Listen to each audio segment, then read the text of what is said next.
I'm making my guest's favorite drink. You picked a mojito, Vesper Martini, The House of Balloons cocktail. Nice and crisp. Join me and some of the world's greatest writers. multi-award-winning author of 5 novels, best-selling author of more than 20 books, the Pulitzer Prize among many other awards. Welcome to Dedicated. I'm your host, Doug Brunt. Today we're with Julian Sancton. Julian has the amazing claim to fame that he has reported from every continent on the earth. He's also the best-selling author of nonfiction, 2 nonfiction books. His second is called Neptune's Fortune. This is an insanely fun, incredible tale of a Spanish galleon loaded with gold and silver and other treasure from the New World. It sinks in 1708 off the coast of Colombia. And Julian tells the story of how the ship goes down and then the centuries-long quest to find the treasure, and then a crazy saga about what to do with the treasure once it's found. It's an incredible story, brilliantly told. Julian, welcome. Great to have you. Thank you. It's great to be here. It's great to be here, and it's great to be making a dry martini with a twist. Please. Yes. Which I'll get started on. We were just talking about going light on the vermouth in this. Yeah, this was a cocktail that was introduced to me by my old colleague Wayne Lawson of Vanity Fair, a legendary editor. And this is what he drank, and all the editors who aspired to be like him, all the junior editors drank it and thinking that it would give them the same editorial prowess, and I'm still working on it. So you'd slip out to some swanky New York cafe or lunch spot? Before going to Lincoln Center or the Opera, he also took it as his mission to give us a sense of culture. I mean, that's old school. Yeah. And so it's kind of the taste of New York sophistication for me, if not to put it too snobbily. So Vanity Fair, is this sort of overlapping some of the Graydon Carter days? Or? It was the Graydon Carter days. Okay. I started in 2003. I think I caught the tail end of the golden age of magazines. So and maybe even just the afterglow. It's the Right. 2003 to 2010, at which point I left for Esquire. But that was it was a glorious period. And I got to learn from the best and work with Christopher Hitchens, Maureen Orth, James Wolcott, and just legendary figures. I couldn't have imagined a better writing school. Wow. You don't learn to write from. You don't learn to write in college. You don't learn to write in class. You learn to write from the copy department at Vanity Fair. At least that was my experience. Yeah, that is like the golden age of it all. I remember we had Jay Fielden on the show. Thank you. Oh, I know Jay. A name you I'm sure know. Yeah. Who sort of caught the same thing. He took over at Esquire there. Yeah. And had a nice run. Yeah, he was at the New Yorker for a while during that golden age. Town and Country, I think. I mean, he's also got the hair to prove it. He's one of the last great editors. He's like a fashion icon. Oh, he's a beautiful man. Cheers. Well, cheers. Great Thank you so much for having me. And congrats on the book. Thank you. That's Wayne Lawson worthy. Good. Nothing better than cold gin. Yeah. So one thing I learned recently, you are a 3rd generation published author of the Sancton family. That's right. Going back to your grandfather, Tom. So I did a little looking around. Tom, your grandfather, was born in 1915 in the Panama Canal Zone. That's right. So the war zone, we're not in it yet, but the war zone, what's the Sancton family doing down in Panama? His father, a man named George Sancton, was living in Brooklyn and moved to, working for the Brooklyn Navy Yard, moved to New Orleans, met a lovely New Orleans lady named Amelia, and very soon after went to go work, like many Americans, on the construction of the Panama Canal. And I've been told so many stories about how he died before my grandfather was even born. I was told stories about how he fell off a crane or some heroic death, but in fact he probably died of malaria, like most, thousands of people there. But you know how family legends are. And so my grandfather was indeed born in Panama, but went back to New Orleans and became a real, New Orleans character. Let the sultry, sweltering atmosphere of that city infuse him, and he worked for the Times-Picayune for a while. He later worked in New York for The Nation. He was the managing editor of the New Republic at age 25 or something. I mean, just through and through a magazine man and a newspaper man. later became a novelist, and his novels are wonderful to read, but they didn't have the success he hoped for. And so there was always a sense of tragedy. He was, as long as I've known him, he lived in a completely dilapidated house, and he died at 97. So I had a chance to have long talks with him about writing, about, punchy sentences.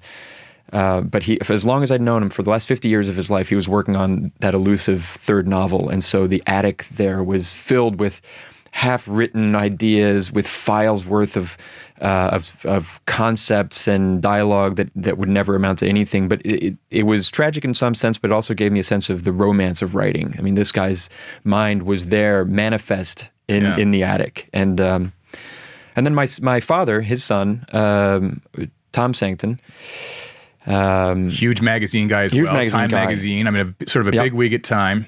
Time magazine, and then Newsweek for a while.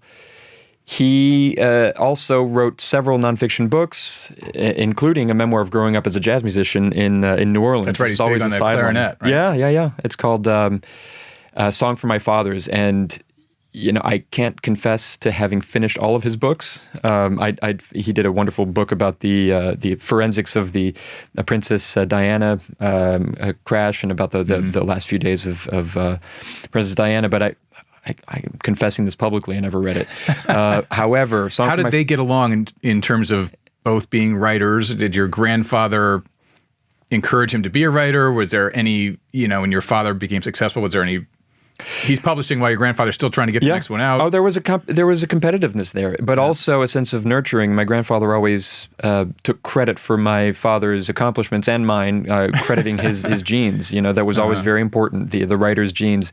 I don't think my dad and I ever really thought we would do anything else with our lives. I mean, there was a sense, I think at some point my dad was playing around with the idea of going to law school, but music took over. He lived in Paris. He met my mom in France while he was studying in the UK, and abandoned his studies and lived a bohemian life, and burnt the candle at both ends, and eventually decided to get serious. And his first real job was at age 30 for Time magazine, and that was basically his career. It is interesting to grow up around it. So few do. A lot of people love reading. They might have aspired to be a writer, but they never saw anyone doing it. Certainly not as a career. I mean, it's very rare to know a writer, let alone to have one in the family. For sure. So you grew up, even as a little kid, you thought, I will one day write books. I saw what it was like to do that. I saw what it was like for somebody to report, to sit at a desk, to think, to look at a blank page, to delete, to rework, or even the way my dad spoke. He spoke like a writer. The details he would pick out, the way he described something that happened, the way he would hold court at the dinner table with guests and family. He was. And then did he have an office somewhere? Sort of picture like little Julian walks in and he's clacking away. He's like, Julian, not now. I'm in the middle of a. Absolutely. And so, of course, when he wasn't there, I would sneak in. And I remember once, again, another thing I'm admitting to publicly for the first time, he was working on a story. I was probably 9 years old, and I thought it was funny. He was working on a cover story for Time, and I went in there, and it was an early word processor. I just typed randomly and ungrammatically the word "fuck" in the middle of one of his paragraphs, and I only admitted this to him a few years ago. He goes, "That was you?" Did it make it all the way to his editor, or when was it finally caught on his end? I don't know. That he never told me. That's so funny. I mean, these days that could wind up in print. We're scanning down the copy edit departments. That thing could go the distance. So where'd you go to college? Harvard. Yeah. And then from Harvard, you took a job. I know you've written for National Geographic, for Esquire, New Yorker, on and on. What was after Harvard? After Harvard was New York. I was hoping to get a job in media, but that didn't happen immediately. So I was tutoring French for a while.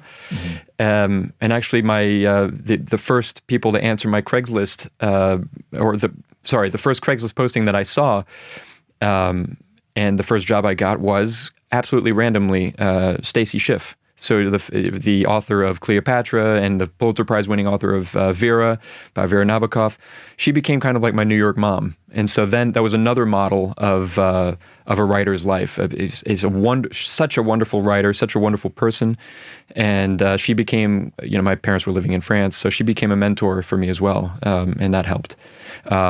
But then, that doesn't pay the rent. As wonderful as that relationship was, 3 hours a week of tutoring doesn't pay for a Manhattan apartment, no matter how many roommates you have. And so I was working at a documentary company, also as an internship. Eventually landed as a researcher at Vanity Fair, working for Marine Orth. And whose editor was Wayne Lawson of the aforementioned Martini. And from there, I went on to assist various editors and rose up the masthead to up till 2010.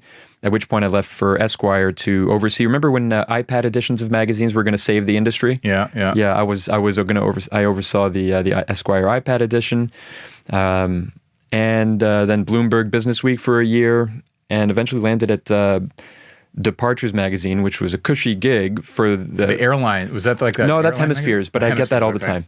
No, it was American Express. American Express's travel magazine. Also a wonderful place to work, if only because I went on the equivalent of like 8 honeymoons at that point. They would just send me across the world, work with great writers. You all the while, with working either on a novel or yeah, I was freelancing. Okay. I was the entire time I was working. I knew I had a book to write. I just didn't know what it was. Yeah. And I was working on various articles. Was the New Yorker? You thinking the book might be fiction at this point, or no? I thought of fiction, and I could never make it work. It was embarrassing. I've never shown it to anybody.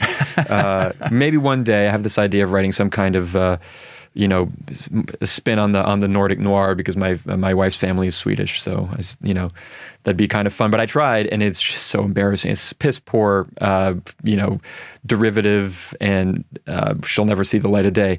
But at some point while I was working at Departures, I was thinking, this isn't. I'm not satisfied just doing this. I want to write. I want to write something big. And it was at that point that I remember reading. It was a bi-monthly, so I had plenty of time. Quick question on when you're doing freelance work, when you're working with a number of different magazines, do you have an agent at this point? Or there's no agent who's sort of getting you gigs or placing pieces? I had this, the story of getting an agent. Everybody has their roundabout way of doing it. And it's fascinating to hear how writers do it. In my case, I kind of hijacked a meeting with an agent who was representing somebody else who had come to me while I was at Bloomberg because he wanted to pitch one of his writers to work for me. I was editing there. So the agent's name was Todd Schuster at Avitas. I know Todd well. Yeah. Okay. He was my agent for a while. Was he? Yeah. Oh, well, that's a small world. And he was pitching, I don't know if he was pitching you. Maybe he was pitching Was this you. back in the days of Zachary Schuster Harmsworth? Yes. And it was Todd and Lane together? Absolutely. That's right. Before he got together with David Kuhn. Yeah. And Todd, I remember, I forget who he was pitching, but at one point it was my first meeting with an agent. I said, well, that's not going to work, but I do have some ideas of my own. And so he was, like everybody else, my idea was a story about my grandfather during World War II, the other grandfather. Everybody's got a grandfather during World War II story, but Todd was very polite and heard me out. And that idea didn't really go anywhere, but he was always encouraging to say, if you've got any other ideas, just come to me. And I didn't come to him for a while, but then when I did, all the stories that I came to him with were for some reason, these seafaring stories. I'm not a sailor. I've been on boats and I've helped out, but I think I've done more harm than good. And at one point, the story that turned out to be my first book was one that I remember reading. The origin of it is I was at my desk at Departures reading the New Yorker, and there was an article titled "Roommates on Mars" by a wonderful writer named Tom Kizia. And he began, in classic New Yorker fashion, he began a story about it kind of backwards. It was all about how NASA's preparing astronauts for deep space missions, for Mars missions, and the confinement, the psychological pressure of it all, the environmental, or the cruelties of the environment. And it began with a 2-paragraph summation of the Belgian Antarctic expedition of 1897 to 99, and they went crazy. They suffered from scurvy. There were some towering polar explorers on that ship, and it had never really been written about.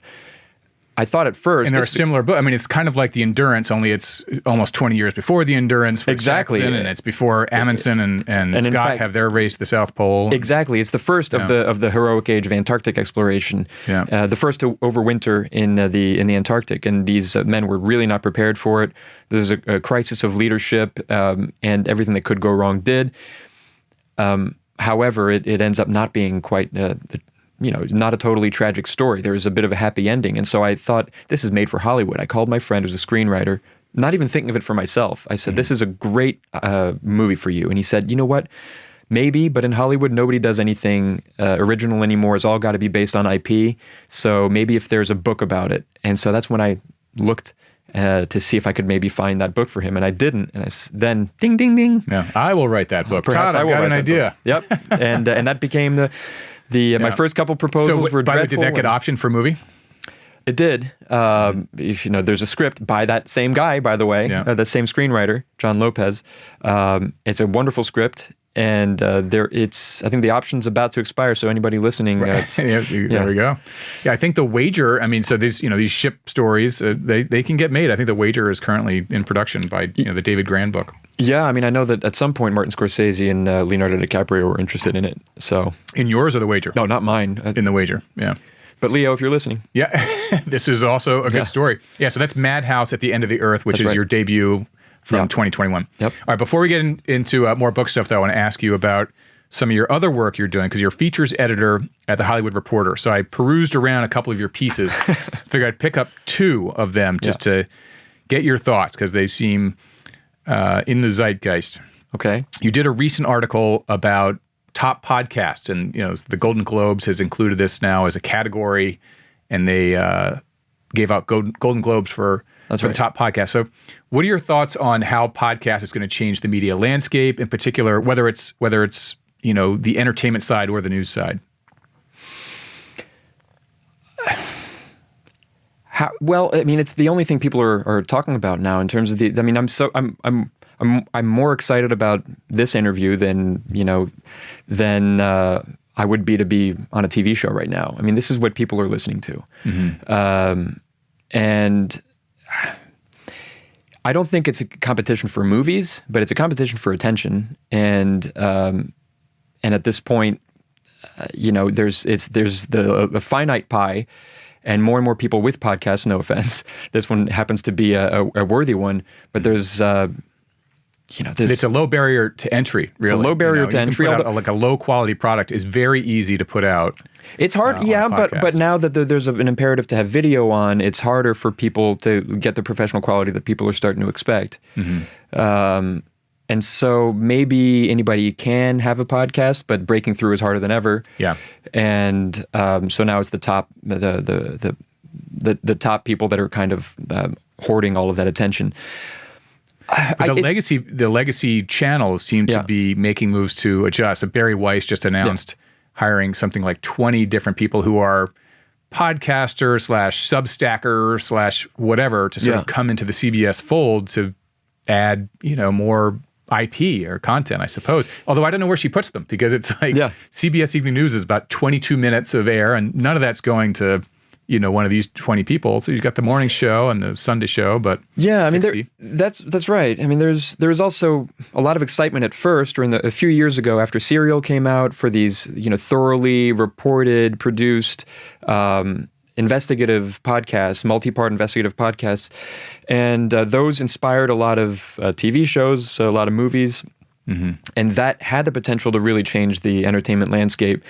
But those are very expensive to put together, and not all of them are going to become hits. So there's fewer of those, and more talk shows. And some of those talk shows are, very few of them do the amount of research that you do, and so there's a lot of dead air. And so for me, I feel like it's more, those aren't going to necessarily change entertainment. the way they could have. I hate to admit it, but I'm not a huge podcast listener. I listen to In Our Time, which is my absolute favorite podcast, the Melvin Bragg BBC. I haven't. I'll have to try that one. I listen to a bunch of history ones. Yeah, he does a lot of history. Which ones do you listen to? Well, there's one called A Short History Of, and it's got this guy, John Hopkins, with the most amazing voice and British accent. I actually fall asleep to those, but it's a great, 50-minute thing on, the Colosseum or the Knights Templar or something like that. And it's a great, it's actually pretty well produced and written. Well, that's good. And it's funny you should say you fall asleep to them, because there's this whole subculture. Have you heard about this? About these AI produced history podcasts that's called Boring History.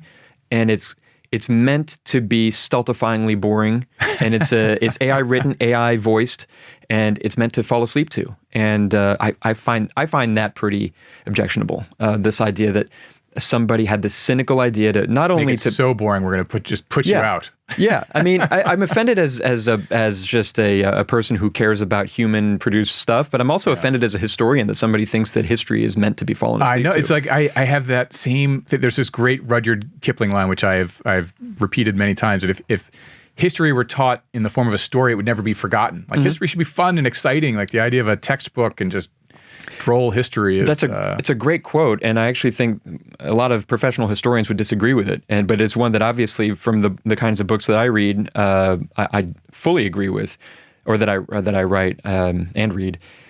You want there to be a propelling narrative. The only problem with that is, as anybody who's seen Rashomon knows, there's any number of narratives, any number of ways to tell a single story. And so obviously, as a writer of narrative nonfiction, you got to pick one. Even if you can point out the unreliability of one point of view or another, you have to pick one. And so from an academic perspective, that's somewhat irresponsible, because you need to give equal consideration to every perspective. But I some of the people doing it well, you, David Grann, Eric Larson, telling it a narrative, grabbing some diaries, being responsible, being factual, but making it exciting. That sort of draws people in, and there is a lot of academic benefit even to that. I think there is, and I make a point in the last book which I had my main character was, or one of the three was Frederick Cook, who is known for being this, one of the great heroes and anti-heroes and later frauds in polar history. Could never quite believe what he said, and I had to point out that a lot of what I'm basing the story on is the writings of an unreliable man, and I think that actually piques people's curiosity. And none of us are fully credible, and that ambiguity is where the human experience lies. So I think embrace it as long as you flag it. Yeah. All right. Somewhat related to this, your other piece that I found interesting, you wrote, and I think you had sort of a back and forth conversation with a fellow editor about Disney acquiring a stake in OpenAI, and would that lead to a deterioration in the quality of content created? So what are your thoughts on that? Oh, absolutely. I mean, it's such a cynical move for Disney. So this Disney acquired a stake in OpenAI, and in return, I don't know exactly what the parameters of the deal was. OpenAI is creating a custom version of their generative video engine, Sora 2, that can be used eventually on Disney Plus, I imagine, to create user-generated memes based on Disney characters. They're not using the likenesses of actors or voices yet, because that's a whole other can of worms. But if you want to, have Mickey, tap dance, or if you want to have Goofy do the freestyle event at the Olympics, or something potentially much more sinister or scurrilous, you can. And then I find that to be from a company that has created so much wonderful material, so many wonderful movies, and also a company that's targeted towards youth. It's particularly cynical and destructive. But I guess from Disney's perspective, it's if you can't beat them, join them. They see the threat of AI coming over the horizon, and they figured, well, if we don't, somebody will. We might as well do that. But I am very opposed to the very notion of generative AI as as a substitute for creativity. It has its uses, but I mean, do you think Disney could get to the point where they have so much IP in their house that they could just recycle much of that via AI? Just take these, make a version of these 8 with this sort of outcome, a couple parameters in there, and out comes a new movie. And I don't think we're quite there yet. Original. I don't think we're quite there yet, but certainly they're going to try. They're going to try to maybe spitball ideas for a script, or instead do some concept art instead of relying on an illustrator. Get AI to do some character sketches or some background art, and just you save a lot of money that way, and you put a lot of people out of work that way. And eventually the result is not necessarily going to be better, because what you're doing is you're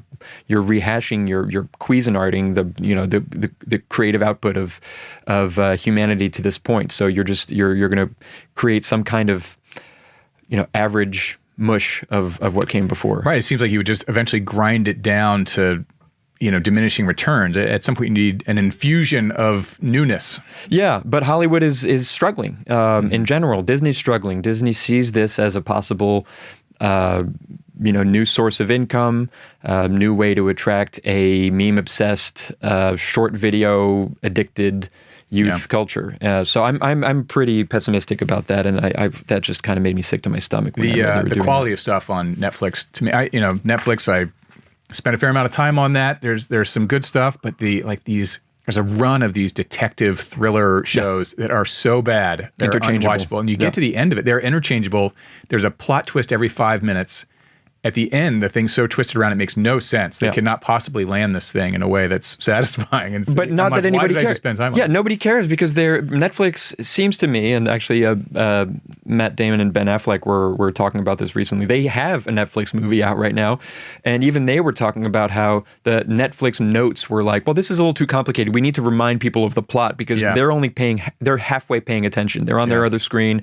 Netflix, again, a pretty, I keep using the word cynical, but I think that's what it is, approach to entertainment, where you assume that you are the second screen, and you're just trying to fill the content beast. So there are some great stuff on Netflix. Train Dreams, wonderful film. And it's based on the Dennis Johnson book, right? Wonderful movie. But those are kind of the fig leaves behind which Netflix hides. Yeah. Or let's talk about your writing process now. Enough of the AI, Disney, Netflix stuff. My process, I just put it all into AI. Right. Write me a book about the San Jose. Yeah. So you mentioned a little bit of how you picked your topic for the first book. I imagine the second was similar, but how do you plan to continue going about finding topics for books, and how do you also differentiate between this one's a book and this one's a piece for National Geographic and not quite a book? Well, it's funny you should say that, because actually Neptune's Fortune started as a piece for Vanity Fair. The way I fell onto this topic is I had just come out with Madhouse, and both Todd, my agent, and other people, including my mother, was like, when are you coming out with a second book? And it's just, there's enough pressure to come up with one. And, but what have you done for me lately? And as always, I'd always been drawn to these wild sea stories, but I was hesitant to propose another one because I didn't want to be pigeonholed as a writer, a nautical writer. It's just, it's a wonderful topic, but it's not something I feel like I'm, an expert in. You become one in your particular topic, but I'm not a sailor. Still, there was one idea that wouldn't leave me alone, and it was this story that I remembered from 5 years before. So this was where, when I'm thinking of this topic, is around 2021, 22. And I remembered reading a news story that just had stunned me at the time about the discovery of a treasure, of a shipwreck that I remember being referred to as the Holy Grail of shipwrecks off the coast of Colombia, and that this treasure was estimated to be worth billions of dollars. And I remember thinking, surely they mean millions. Surely that's a typo. But it had been picked up by so many outlets, and then nothing had happened. There was all this big this announcement, this big to-do, And then I remember nothing happened. So I said, why don't I go back and see what has come of this story? I'm sure somebody's already gotten a contract for this book, but I'm interested to see what happened. And there was nothing about how the thing was actually found. There's nothing about the person behind the expedition, who became I'll get to that later. And the whole thing was shrouded in secrecy. Mm-hmm. And so the only people talking about it were critics of the project who were saying that this was sinister, that it was a criminal project, that there were nefarious global interests that were trying to keep the treasure for themselves. And so I spoke to those people who convinced me that there was this massive conspiracy, that Tony Blair was involved, that that they were going to divide the riches among these titans of finance in Britain. And on another front, there was the you mentioned the claims by Spain, by Colombia, by indigenous groups to the treasure.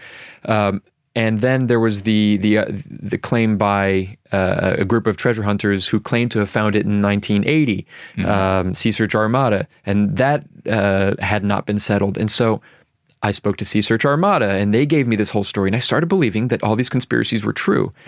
And I wanted to, I got the contract to write about it for Vanity Fair, and as a last, doing my due diligence, I wanted to actually get a comment from the man that had been rumored to have been the archaeologist in charge of the project, a man named Roger Dooley, a very shady character, very mysterious character, enigmatic, who was a Cuban-American archaeologist, some said treasure hunter, he had a big white beard, long white hair, he looked a crooked nose. Yeah, he looked the whole exactly thing feels very Outer Banks. I mean, you must know that show, right? I do, yeah. So this, as I was going through this, it's like, it mirrors that show in some ways. I mean, that's a British ship, but it's like legendary sunken treasure of, in extraordinary amounts. And it's like the Goonies a little bit decades, too.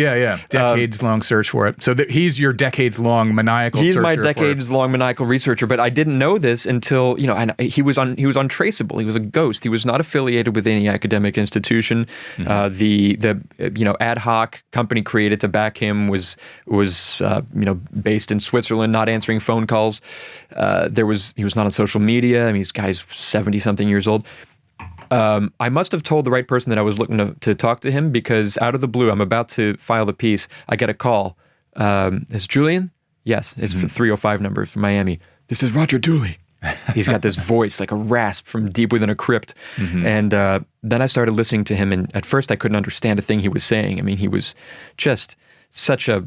he spoke so fast and with such a thick accent and kind of a mix of Brooklyn and Cuban, and he had this backstory I couldn't piece together. But eventually I kept speaking to him for what would become hundreds of hours and over 4 years. And I realized that this guy had the story to tell. This guy was the hero of the story. So that's when it sort of switched from being a piece for Vanity Fair to like, oh my God, I got a whole. I published the piece for Vanity Fair, but yeah, and that's when I realized there's a book. Yeah. So the book, and we'll ask a little bit more about the research. But so your book, it's in a way a slow build, because you take us to the 18th century and the ship's going down. Then there's the decades-long search. Then, the icing on the cake is this madhouse,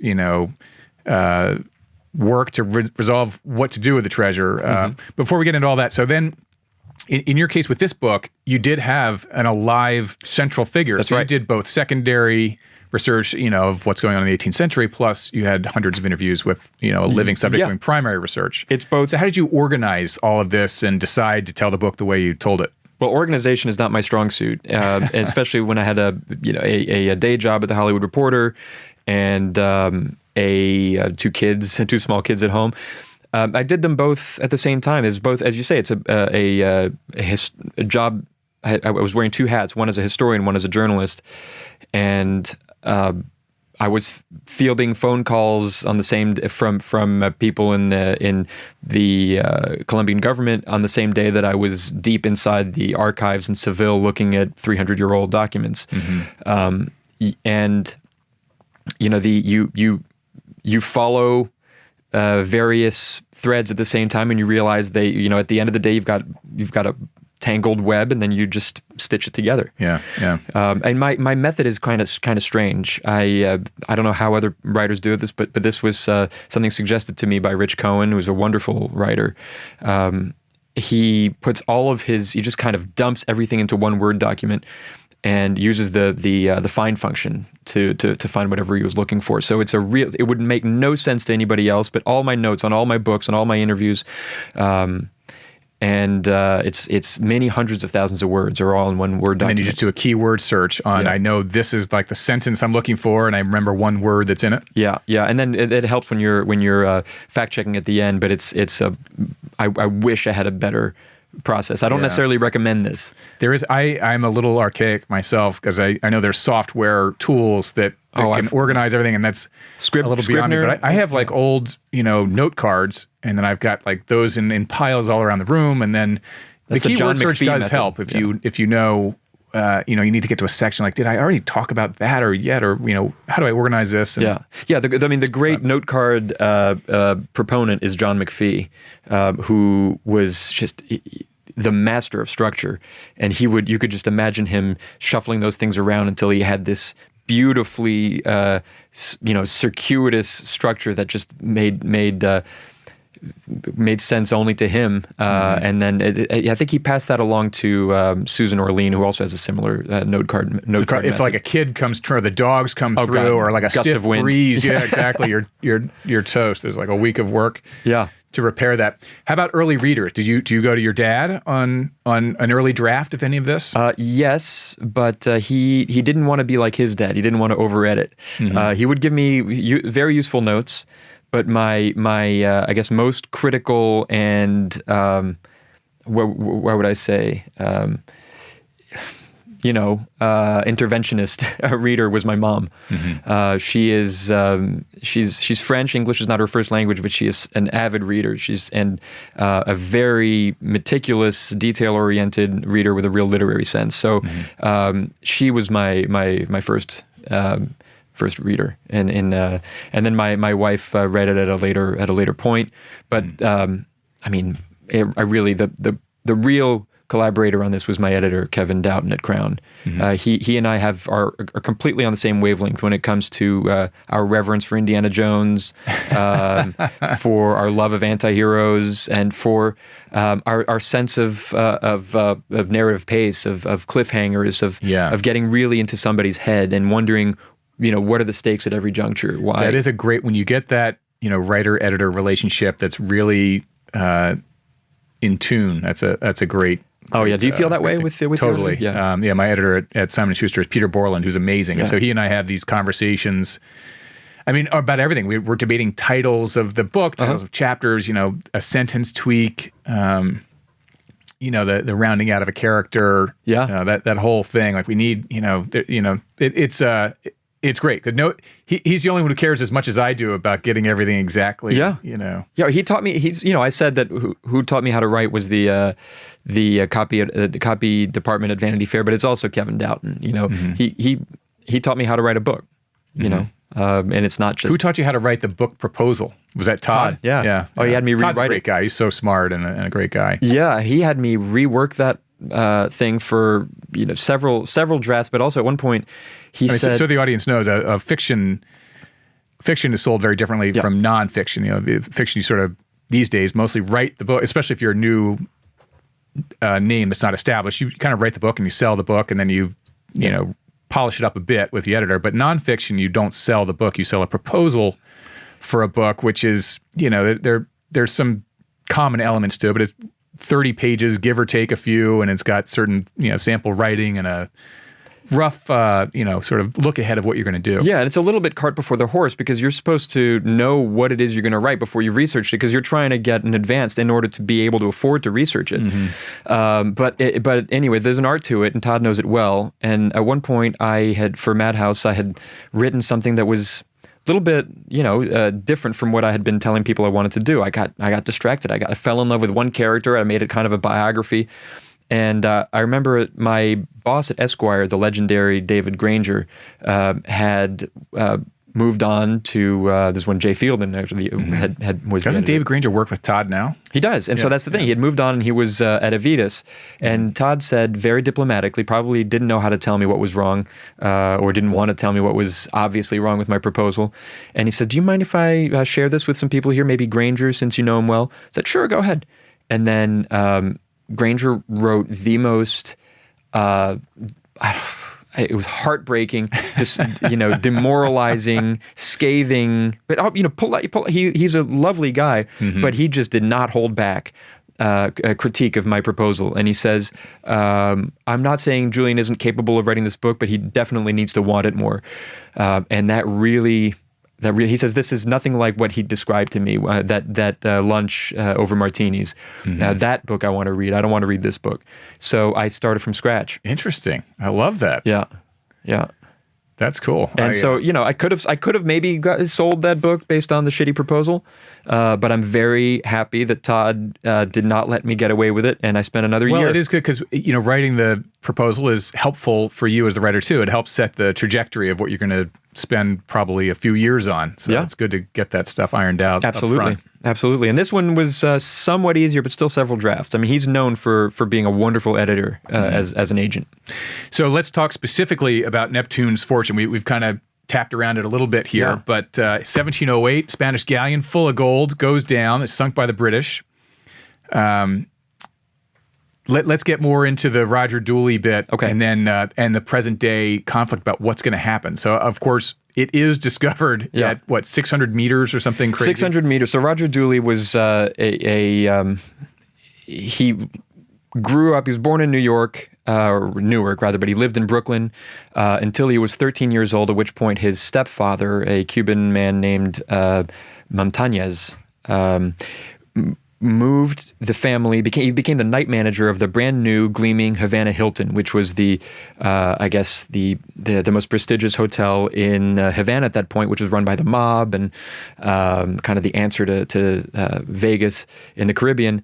And very quickly after the revolution, it became the headquarters of the revolution. Fidel Castro takes over the top floor. Roger Dooley who's like the Eloise of that hotel, gallivanting around, becomes enamored with the glamour and the romance of the revolution. And at the same time, he was obsessed with diving. He loved before Castro took over. TV was American. TV in Cuba was American TV. So he remembers watching the old Lloyd Bridges show Sea Hunt, that was all about scuba diving. So he's obsessed with scuba diving. He gets in with the Cuban military. He and his brother are quickly become Castro's men underwater. They become the best divers in the country, and they form something called the Department of Underwater Investigation, which sounds, as some reviewer said, it sounds like a bad CSI spinoff. And Roger eventually has got this very meandering, shaggy dog life. He gets involved in a smuggling scandal. Even though he's a U.S. citizen, he gets put on this watch list alongside terrorists and drug dealers, and he becomes this he is banned from returning to his homeland. To cut a long story short, he ends up working for a company called Carry Sub, which was Castro's state-sponsored treasure hunting company. Castro had this notion that he would fill Cuba's depleted state coffers with lost Spanish gold from shipwrecks all around Cuba, and it was Roger's mission to find said shipwrecks. He's looking for one of these shipwrecks, and he did not love that idea of ransacking cultural heritage for gold, but he loved ships, and he loved archaeology. He loved diving, and there was no other opportunity. What Castro wanted, Castro got. So there he is in the General Archive of the Indies in Seville, which has every document related to the Caribbean, going back to Columbus, 60 million documents, sifting through everything, trying to find in this completely disorganized Byzantine archive references to a long-rumored galleon that sank off the coast of Havana in 1698, and he had found some coins on the beach. He was pretty sure he knew where it was, but he wanted to find some documentation. In the course of that, 1984, he finds a sheaf of documents that would change his life. A series of miscategorized, misclassified letters that wound up somewhere they shouldn't have been. Nobody else would have found them if they were looking for anything about the San Jose, but it was a description about the specific circumstances of the San Jose and its demise in 1708. The San Jose being the flagship of the treasure fleet that was bringing back 12 years worth of accumulated gold. There hadn't been a treasure fleet coming back from Central America and South America for 12 years because we're in the middle of the War of Spanish Succession. And so Roger finds these letters that describe in detail, with geographically specific detail, where this battle took place. And he was thinking, this is the San Jose. I found something nobody else has. And the notion formed in his mind that maybe he could one day find it. He was still in Cuba. He knew that he would not be able to find it then. He might have to wait. He didn't have enough. But it triggered this obsession that would take 30 years. I'm going to fast forward to 2015, after he managed to come back, to get off that watch list I told you about, to come to the United States, start from scratch. He was a handyman on an infomercial, this infomercial operation. He just began an immigrant's, the stereotypical immigrant's life, back from the bottom. He managed to convince the president of Colombia to give him permission to search for the galleon he was convinced he knew the location of. He convinced a British hedge fund titan to back his operation. Right, he needs the money to have the tech to go search the bottom. And then he needed to go find that tech. And so he convinced Woods Hole, the legendary Oceanographic Institute in Cape Cod, to give him the tech, and that this was a project with great benefit to our knowledge of the seas. So he's telling everybody different stories. He's telling the Colombian guy, this is great for your country. He's telling the hedge fund backer, you might actually get a chunk of the treasure. He's telling Woods Hole, the treasure's got nothing to do with it. This is all for history's sake. Yeah. And he said what he needed to say. I'm telling you, he's a hustler. He had learned to hustle in Brooklyn and Havana. You don't survive those places without knowing how to hustle. And he managed at the very last second to find that needle in a haystack. Yeah, like they came across a few coins or a bronze cannon or something. The telltale sign after, it's after, this was this second time in the back in the Caribbean. There were two main stretches of the expedition, and he became more and more nervous the longer they went without finding it. But his backer said in a very analytical way, I mean, this guy's the hedge fund guy I mentioned is a very analytical guy. He said, the longer you go without finding it, the sooner you'll find it. It's your knowing where something isn't is actually progress. Mm-hmm. He finds it at near the tail end of the search window, and you're right. The telltale sign was 3 cannons. He knew exactly what to look for. He knew to look to find the figure of a dolphin on the butt of the gun. There were a lot of different cannons at that time. Bronze cannons had dolphins on the side as the handles of the gun, but only the cannons of the San Jose would have had the cannon on the back. And as soon as he saw it, he said, the moment when he saw that must have been after decades of and his searching. There's video of it. So sure was he that he would be making history, he hired a videographer, and you could see him just looking at it, at the image on the screen, saying, "Oh." He's flabbergasted, takes the breath out of his lungs. That's awesome. It's got to be a movie. It's Outer Banks plus 100%. Mm-hmm. It's got all those elements and then some, because you know the history and it's sort of like a middle and then an end. It's just it's an amazing. Well, I story. think all sea this is something that I love with sea journeys. They all have a beginning, a middle, and an end. This isn't a classic sea journey. There's of course the journey of the San Jose, which is kind of a novel within the novel, or novel within the book. And then there's this other journey to find what's at the bottom of the sea. So it's several journeys in one. It's awesome. Well, it's a great read. Awesome book. Good luck with it. Thank you so much. And we will get on to the lightning round as we polish off the martini. Your favorite book as a kid? So I'm embarrassed to admit this to myself, but if you're measuring it by the amount of the book that I read the most, Dave Barry Does Japan. Dave Barry, the comedian, the sort of comedy. I've never read one of his books, but he's a famous guy. I've seen him at book festivals around. Exactly. He's a funny guy. I loved it as a kid. I'm kind of embarrassed to admit this now, but the book that I think had the most lasting impact on me was Edgar Allan Poe's The Narrative of Arthur Gordon Pym, which has a direct connection to my obsession with the Antarctic and to my Antarctic book. And it really captures the mystique of the ocean, and it's his only novel. And it's full of errors. It's completely inconsistent. He wrote it in serial form, so he forgot what he wrote at the beginning by the time he finished the book. But it's just a wonderful book. And I would say that those two very different books. All right, book or books you're reading now? I'm on a music kick. I'm reading The Rest is Noise by Alex Ross, a history of 20th century classical music. And it's as exciting as it sounds boring. It's really, really beautifully written, and it gives an appreciation for music that we just consider noise, modern classical music. It's terrific. And then a memoir by a classical pianist named Jeremy Denk called Every Good Boy Does Fine. He is one of our greatest, one of the greatest American concert pianists, but he's also a writer for The New Yorker and the New York Review of Books, and just he's a wonderful storyteller. And then I'm also reading Thomas Pynchon's new book, Shadow Ticket. Okay, so just a separate question: in your category of narrative nonfiction, who are the folks you like the most? Oh yeah.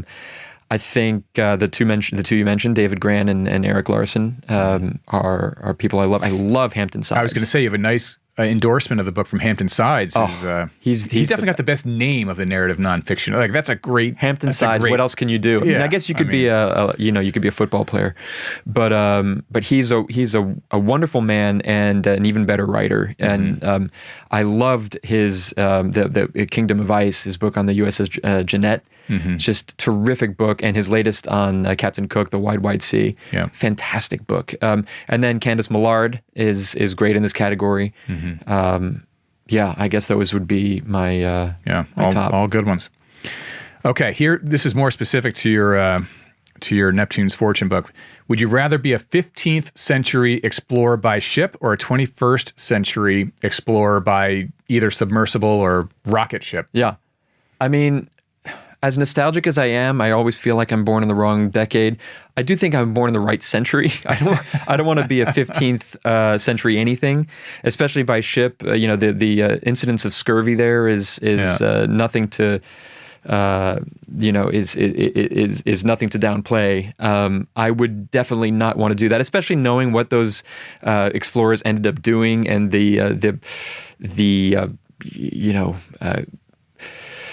the crimes they were responsible for and the atrocities. I guess it's true there would be nothing like seeing a brand new shore.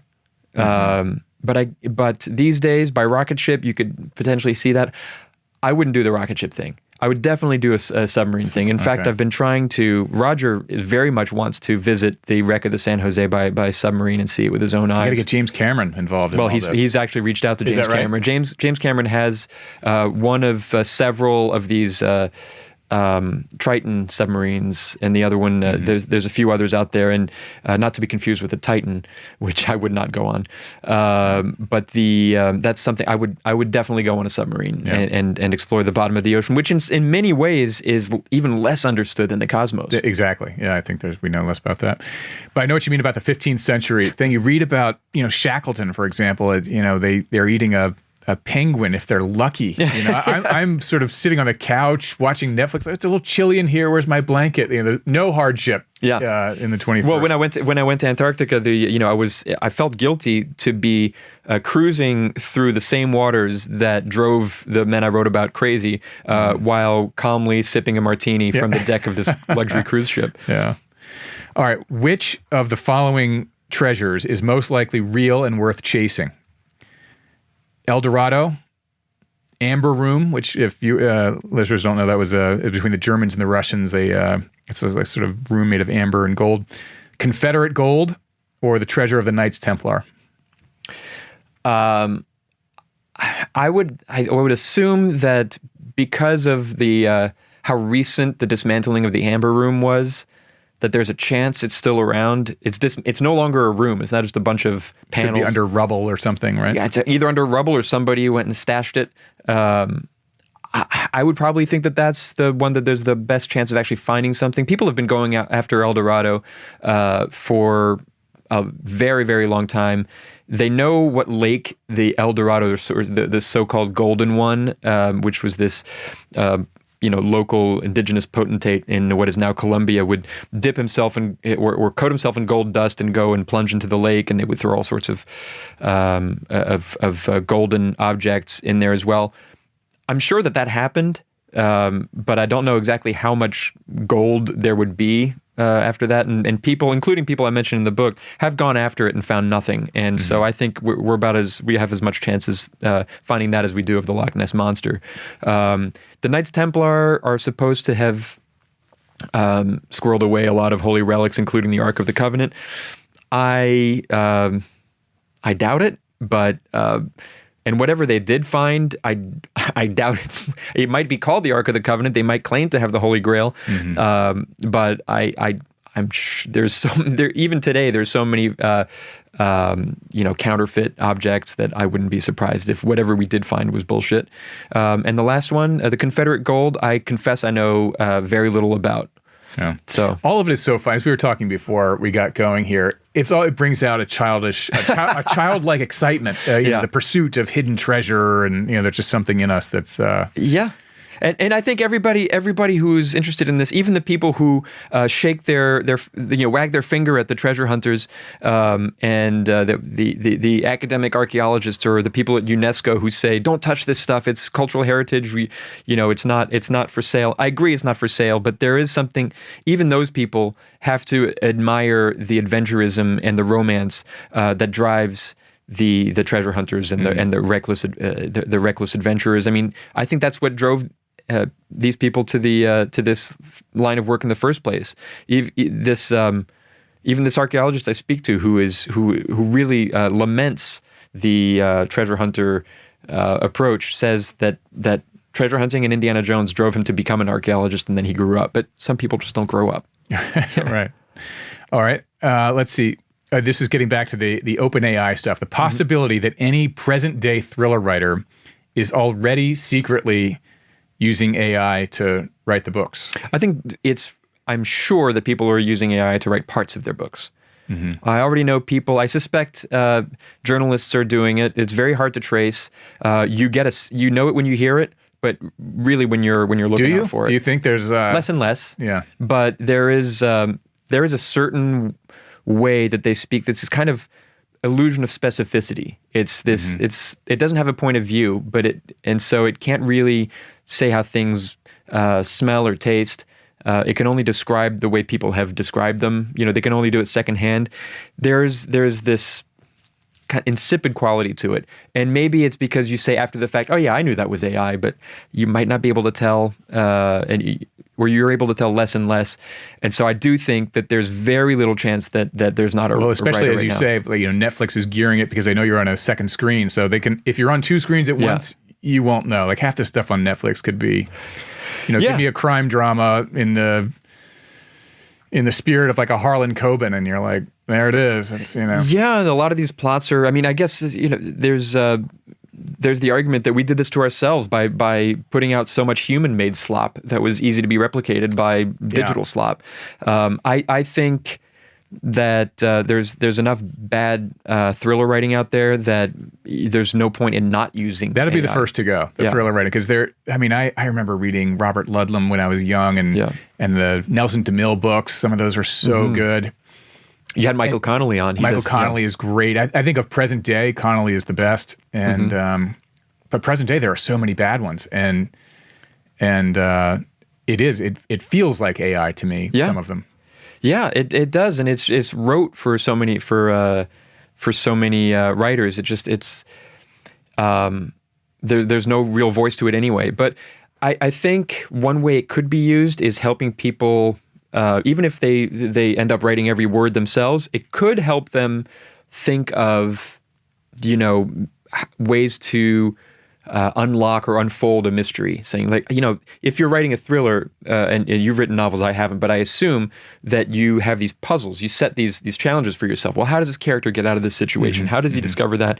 And it's having that kind of as a tool. Everyone says it should be a tool. If you're not using it as a tool, you're going to get left behind. So yeah. Well, look, I don't think you're going to get left behind. It took me 5 years to write this book. What if it took me 3 years using AI? Does that really mean I left behind if I don't use it? Well, that's the beauty of a book like this. Yeah. AI can't do it. Like there's no way for AI to crawl into these archives in Seville. Not yet. And Not gather information out of a dusty box. But now it's available to AI. But your next book won't be either. You'll be in another dusty box that AI can't find. And the other thing is gaining the trust of people like Roger Dooley. He wouldn't have spoken to a robot. I don't think any of us would, but let alone an 81-year-old treasure hunter. Sorry, he's not a treasure hunter, archaeologist. But no, so I think there's a future for what we do. Yeah. I think there are a couple categories of book that are more vulnerable to AI, for sure, than what you're doing. All right, last question for Julian Sancton. One piece of advice for the audience. Embrace your ignorance. I think if the audience, the audience being writers, I'm assuming, but in any field. Embrace your ignorance. When you don't know something, you're in a great position because then you get a chance to learn it. And if you can learn it, you're going to have that sense of enthusiasm of learning something for the first time, and you're going to be able to communicate it. You have to explain it to yourself before you can explain it to somebody else. And as a writer, this is why I don't want to go back and write another book about Antarctic exploration or another book about the Spanish Empire, because I was an outsider to these worlds. I knew nothing. And so I had to learn about things that an expert would take for granted. I had to learn what pressure ridges were, or parhelix circles, or the migration patterns of penguins, or the different textures of sea ice versus freshwater ice. These are things that were so fascinating to me specifically because I did not know them. That's not to discount expertise. It's very useful, but when you don't know something, you're coming like a sponge ready to absorb everything, and then that can be wrung out onto the page. So I think embrace your ignorance. I love that. That's great. Thank you. Awesome. Well, Julian, this is awesome. Good luck with the book. Thank you so much. This is a great conversation. A very very respectable martini. Thank you. I saw that there were only for the listening public. There were only 2 drops of vermouth, which is perfect. Excessive for some, but perfect for me. Awesome. Well, thank you for coming in. Great to see you. Thank you very much. Thank you. That was great.